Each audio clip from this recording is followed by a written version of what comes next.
Chapter 14. The Sixth Sense. The Door to the Temple of Wisdom. The 13th Step Toward Riches. The 13th principle is known as the sixth sense, through which infinite intelligence may and will communicate voluntarily without any effort from or demands by the individual. This principle is the apex of the philosophy. It can be assimilated, understood, and applied only by first mastering the other 12 principles. The sixth sense is that portion of the subconscious mind which has been referred to as the creative imagination.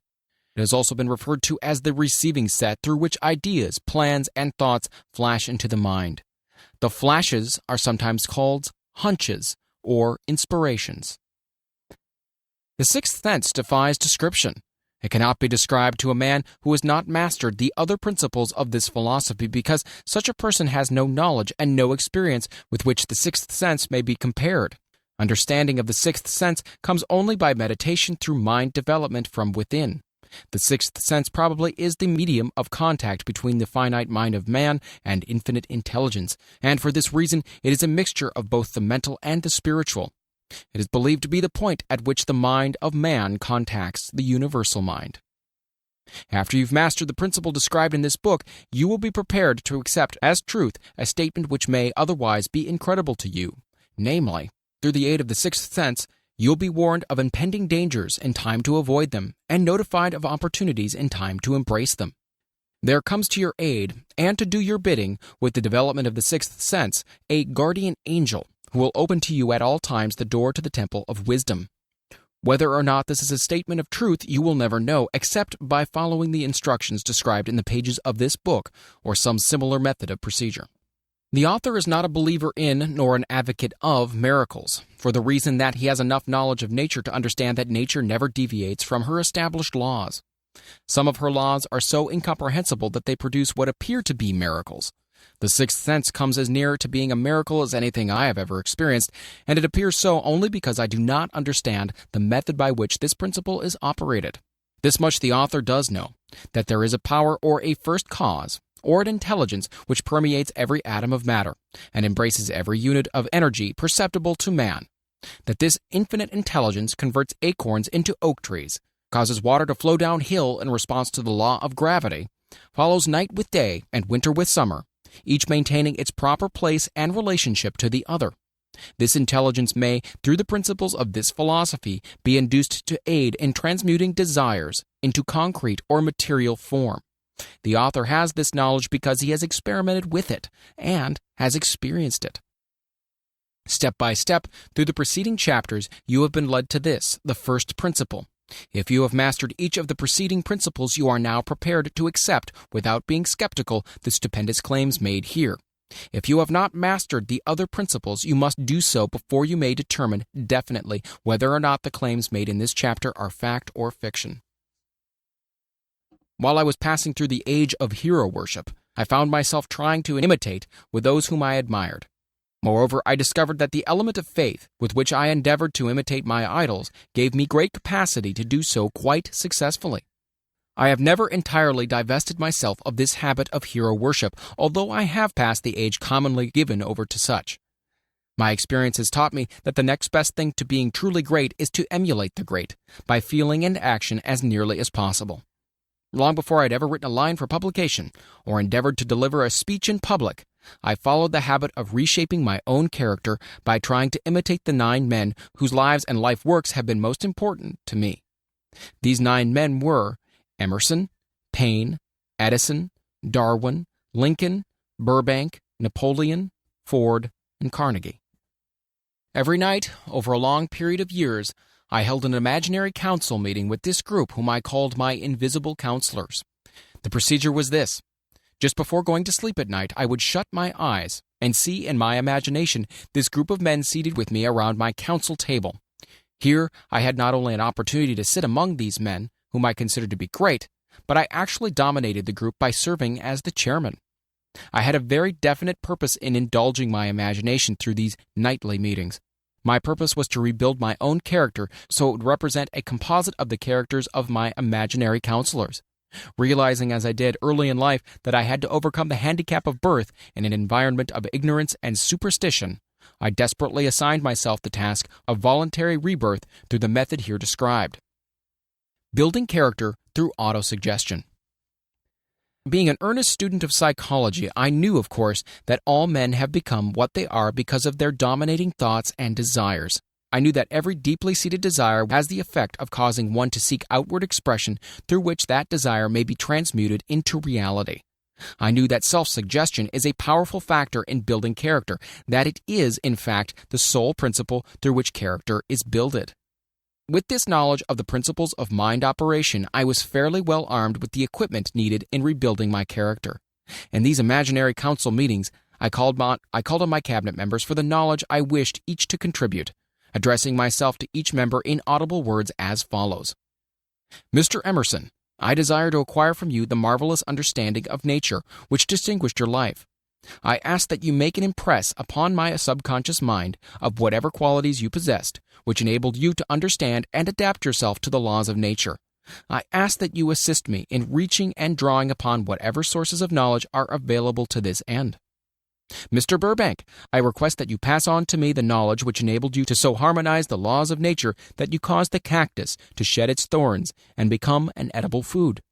Give me access to the knowledge which enabled you to make 2 blades of grass grow where but one grew before, and helped you to blend the coloring of the flowers with more splendor and harmony, for you alone have successfully gilded the lily. Napoleon, I desire to acquire from you, by emulation, the marvelous ability you possess to inspire men, and to arouse them to greater and more determined spirits of action. Also to acquire the spirit of enduring faith, which enabled you to turn defeat into victory and to surmount staggering obstacles. Emperor of fate, king of chance, man of destiny, I salute you. Mr. Payne, I desire to acquire from you the freedom of thought and the courage and clarity with which to express convictions, which so distinguished you. Mr. Darwin, I wish to acquire from you the marvelous patience and ability to study cause and effect without bias or prejudice, so exemplified by you in the field of natural science. Mr. Lincoln, I desire to build into my own character the keen sense of justice, an untiring spirit of patience, the sense of humor, the human understanding, and the tolerance which were your distinguishing characteristics. Mr. Carnegie, I am already indebted to you for my choice of a life work, which has brought me great happiness and peace of mind. I wish to acquire a thorough understanding of the principles of organized effort, which you use so effectively in the building of a great industrial enterprise. Mr. Ford, you have been among the most helpful of the men who have supplied much of the material essential to my work. I wish to acquire your spirit of persistence, the determination, poise, and self-confidence which has enabled you to master poverty, organize, unify, and simplify human effort so I may help others to follow in your footsteps. Mr. Edison, I've seated you nearest to me at my right because of the personal cooperation you've given me during my research into the causes of success and failure. I wish to acquire from you the marvelous spirit of faith, with which you have uncovered so many of nature's secrets, the spirit of unremitting toil, with which you have so often wrested victory from defeat. My method of addressing the members of the imaginary cabinet would vary according to the traits of character in which I was for the moment most interested in acquiring. I studied the records of their lives with painstaking care. After some months of this nightly procedure, I was astounded by the discovery that these imaginary figures became apparently real. Each of these 9 men developed individual characteristics which surprised me. For example, Lincoln developed the habit of always being late when walking around in solemn parade. When he came, he walked very slowly with his hands clasped behind him, and once in a while he would stop as he passed and rest his hand momentarily upon my shoulder. He always wore an expression of seriousness upon his face. Rarely did I see him smile. The cares of a sundered nation made him grave. That was not true of the others. Burbank and Payne often indulged in witty repartee, which seemed at times to shock the other members of the cabinet. One night Payne suggested that I prepare a lecture on the age of reason, and deliver it from the pulpit of a church which I formerly attended. Many around the table laughed heartily at the suggestion, but not Napoleon. He drew his mouth down at the corners and groaned so loudly that all turned and looked at him with amazement. To him the church was but a pawn of the state, not to be reformed, but to be used as a convenient inciter to mass activity by the people. On one occasion, Burbank was late. When he came, he was excited with enthusiasm and explained that he had been late because of an experiment he was making, through which he hoped to be able to grow apples on any sort of tree. Paine chided him by reminding him that it was an apple which started all the trouble between man and woman. Darwin chuckled heartily as he suggested that Paine should watch out for little serpents when he went into the forest to gather apples, as they had the habit of growing into big snakes. Emerson observed, "No serpents, no apples," and Napoleon remarked, "No apples, no state." Lincoln developed the habit of always being the last one to leave the table after each meeting. On one occasion, he leaned across the end of the table, his arms folded, and remained in that position for many minutes. I made no attempt to disturb him. Finally, he lifted his head slowly, got up and walked to the door, then turned around, came back, and laid his hand on my shoulder and said, "My boy, you will need much courage if you remain steadfast in carrying out your purpose in life. But remember, when difficulties overtake you, the common people have common sense. Adversity will develop it." One evening, Edison arrived ahead of all the others. He walked over and seated himself at my left, where Emerson was accustomed to sit, and said, "You are destined to witness the discovery of the secret of life. When the time comes, you will observe that life consists of great swarms of energy, or entities, each as intelligent as human beings think themselves to be. These units have differences of opinion, the same as human beings, and often fight among themselves. These meetings which you are conducting will be very helpful to you. They will bring to your rescue some of the same units of life which serve the members of your cabinet during their lives. These units are eternal. They never die. Your own thoughts and desires serve as the magnet which attracts units of life from the great ocean of life that is out there. Only the friendly units are attracted, the ones which harmonize with the nature of your desires." The other members of the cabinet began to enter the room. Edison got up and slowly walked around to his own seat. Edison was still living when this happened. It impressed me so greatly that I went to see him and told him about the experience. He smiled broadly and said, "Your dream has more of reality than you may have imagined it to have been." He added no further explanation to this statement. These meetings became so realistic that I became fearful of their consequences and discontinued them for several months. The experiences were so uncanny, I was afraid if I continued them, I would lose sight of the fact that the meetings were purely experiences of my imagination. Some 6 months after I had discontinued the practice, I was awakened one night, or thought I was, when I saw Lincoln standing at my bedside. He said, "The world will soon need your services. It's about to undergo a period of chaos which will cause men and women to lose faith and become panic-stricken. Go ahead with your work and complete your philosophy. That is your mission in life. If you neglect it for any cause whatsoever, you will be reduced to a primal state and be compelled to retrace the cycles through which you have passed during thousands of years." I was unable to tell the following morning whether I had dreamed this or had actually been awake, and I have never found out which it was, but I do know that the dream, if it was a dream, was so vivid in my mind the next day that I resumed my meetings the following night. At our next meeting, the members of my cabinet all filed into the room together and stood at their accustomed places at the council table, while Lincoln raised a glass and said, "Gentlemen, let us drink a toast to a friend who has returned to the fold." After that, I began to add new members to my cabinet, until now it consists of more than 50, among them Christ, St. Paul, Galileo, Copernicus, Aristotle, Plato, Socrates, Homer, Voltaire, Bruno, Spinoza, Drummond, Kant, Schopenhauer, Newton, Confucius, Albert Hubbard, Braun, Ingersoll, Wilson, and William James. This is the first time that I have had the courage to mention this. Heretofore, I have remained quiet on the subject because I knew from my own attitude in connection with such matters that I would be misunderstood if I described my unusual experience.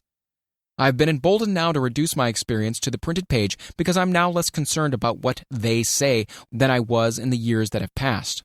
One of the blessings of maturity is that it sometimes brings one greater courage to be truthful, regardless of what those who do not understand may think or say.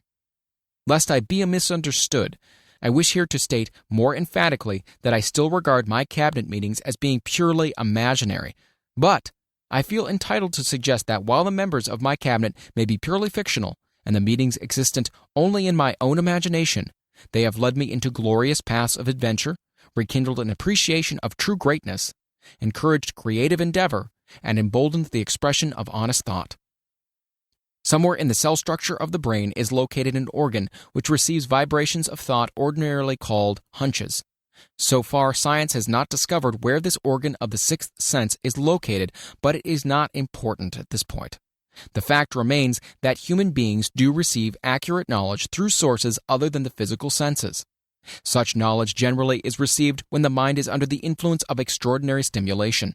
Any emergency which arouses the emotions and causes the heart to beat more rapidly than normal may, and generally does, bring the sixth sense into action. Anyone who has experienced a near accident while driving knows that on such occasions the sixth sense often comes to one's rescue and aids by split seconds in avoiding the accident. These facts are mentioned preliminary to a statement of fact which I shall now make, namely, that during my meetings with the invisible counselors, I find my mind more receptive to ideas, thoughts, and knowledge which reach me through the sixth sense. I can truthfully say that I owe entirely to my invisible counselors full credit for such ideas, facts, or knowledge as I received through inspiration. On scores of occasions, when I have faced emergencies, some of them so grave that my life was in jeopardy, I've been miraculously guided past these difficulties through the influence of my invisible counselors. My original purpose in conducting council meetings with imaginary beings was solely that of impressing my own subconscious mind through the principle of autosuggestion with certain characteristics which I desired to acquire. In more recent years, my experimentation has taken on an entirely different trend. I now go to my imaginary counselors with every difficult problem which confronts me and my clients. The results are often astonishing, although I do not depend entirely on this form of counsel. You, of course, have recognized that this chapter covers a subject with which a majority of people are not familiar.